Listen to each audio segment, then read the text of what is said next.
स्वारगेट बस स्थानकात महिला सुरक्षा नेमणार असल्याचं आता कळतंय।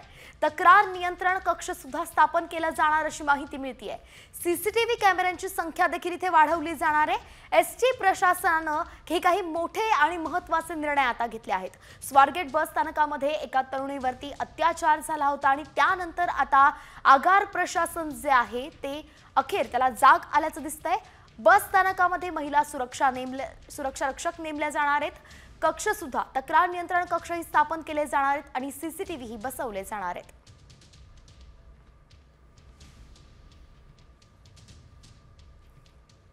स्वारगेट बस स्थानकात महिला सुरक्षा नेमणार असल्याचं आता कळतंय। तक्रार नियंत्रण कक्ष सुद्धा स्थापन केला जाणार अशी माहिती मिळतेय। सीसीटीव्ही कॅमेऱ्यांची संख्या देखील इथे वाढवली जाणार आहे। एसटी प्रशासनानं हे काही मोठे आणि महत्त्वाचे निर्णय आता घेतले आहेत। स्वारगेट बस स्थानकामध्ये एका तरुणीवरती अत्याचार झाला होता आणि त्यानंतर आता आगार प्रशासन जे आहे ते अखेर त्याला जाग आल्याचं दिसतंय।